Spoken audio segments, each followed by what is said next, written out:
അങ്ങനെ ഞാൻ republic day സെലിബ്രേഷന് റെഡിയായി. ബസ് സമയത്ത് വന്ന് 6:50 ആയിരുന്ന സമയം. അങ്ങനെ ഞാൻ വീട്ടിൽ നിന്ന് ഇറങ്ങിയിട്ടുണ്ട്, ബസ്സിലിരുന്നു. ഇത് തൻ്റെ ബസ്സിനകത്തുള്ള ഇരുന്നുള്ള വ്യൂ ആണ്.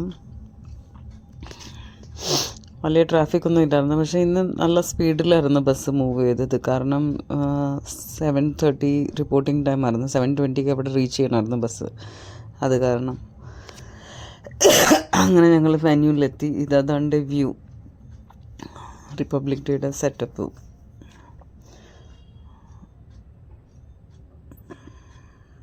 നല്ല അടിപൊളി പരിപാടിയായിരുന്നു. കൾച്ചറൽ പ്രോഗ്രാംസ് ഉണ്ടായിരുന്നു, സിംഗിങ് ഉണ്ടായിരുന്നു, സോങ്സ് ഉണ്ടായിരുന്നു. പിള്ളേർ തന്നെ എല്ലാം ചെയ്തത്. പരേഡ് ഉണ്ടായിരുന്നു.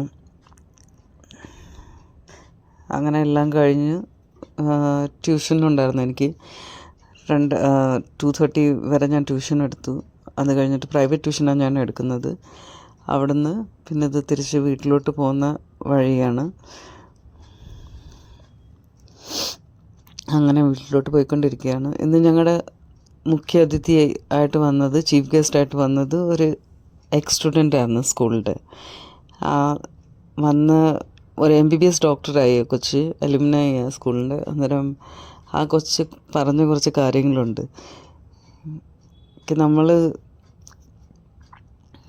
എന്തുവാണോ എയിം ചെയ്യുന്നത്, നമ്മൾ ആദ്യം ഒരു ഗോൾ സെറ്റ് ചെയ്യുക, എന്നിട്ട് പിന്നെ അതിൻ്റെ പുറത്ത് വർക്ക് ചെയ്യുക. നല്ല ഇൻസ്പയറിങ് ആയിരുന്നു കൊച്ചിൻ്റെ തോട്ട്സും. ഒരു റിട്ടേൺ ഇതും ഇല്ലാതെ അത് തന്നെ എഴുതി, മീൻസ് മനസ്സിലുള്ള കാര്യങ്ങളാണ് പറഞ്ഞത്. പക്ഷേ നല്ല ഇൻസ്പയറിങ് ആയിരുന്നു. പിള്ളേരും നല്ല ഇൻസ്പയർഡായി അത് കേട്ടിട്ട്. എനിക്ക് ഗൂസ് ബംസ് വന്ന്, because her parents was so proud of her. I could not even imagine how they were feeling at the time. Mother ആദ്യം വന്നത്, പിന്നെ ഫാദറിന് എന്തോ കൈ ഏതാണ്ട് ഫ്രാക്ചറായിരുന്നു. അങ്ങനെ ആദ്യം മദർ വന്ന്, കുറേ നേരം കഴിഞ്ഞിട്ട് പിന്നെ ഫാദർ വന്നത്. അപ്പം they were really feeling proud, must be proud of her, because the language she used, the way she spoke, so confident, really, it is commendable. So such small, not small school actually. എൻ്റെ സ്കൂളിൽ 2000 പിള്ളേരെ അടുപ്പിച്ചുണ്ട്. പക്ഷേ ഒരു under rated സ്കൂളാണ്. അത്രയും over rated അല്ല, അത്രയും ഹൈപ്പില്ല. അപ്പം എല്ലാം നോർമൽ ഫാമിലി, നോർമൽ ബാക്ക്ഗ്രൗണ്ട് പിള്ളേരാണ് അവിടെ പഠിക്കുന്നത്. വലിയ ഫീസില്ലാത്ത ഇതാണ്. അത് കാരണം അപ്പം ഇവിടെ ഗുജറാത്തിലൊക്കെ അല്ലെങ്കിൽ മറ്റേ സ്കൂളിലൊക്കെ നല്ല ഫീസാണ്. ഇത് ഒരു ഗുജറാത്ത് ബോർഡ് സ്കൂളാണ്, വലിയ ഫീസൊന്നുമില്ല. അങ്ങനെ നോർമൽ ഫാമിലി ബാക്ക്ഗ്രൗണ്ടുള്ള പിള്ളേർ പഠിക്കുന്ന സ്കൂളാണ്. പക്ഷേ ആ കൊച്ച് പഠിച്ചൊരു ഡോക്ടറായി.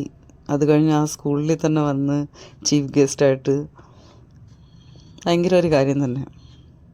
എന്നിട്ട് ഇത്രയും ഇൻസ്പയറിംഗ് ആയിട്ട് സ്പീച്ച് കൊടുത്തു. പിള്ളേരും അത് കേട്ട് ഇൻസ്പയറായി, ടീച്ചേഴ്സും ഇമോഷണലായി. Even she was emotional while delivering the speech. But the way she delivered and the way she spoke, it was really commendable. ഇങ്ങനെ അനുഭവങ്ങൾ നിങ്ങൾക്കും ഉണ്ടായിട്ടുണ്ടോ എന്ന് കമൻറ്റ് ചെയ്ത് അറിയിപ്പിക്കണേ.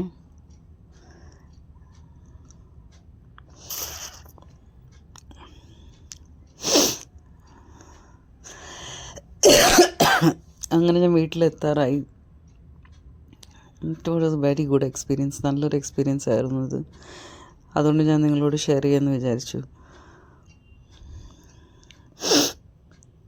Okay, bye my dear friends, and please subscribe my channel, like, share and subscribe. Thank you for watching my video. I have almost reached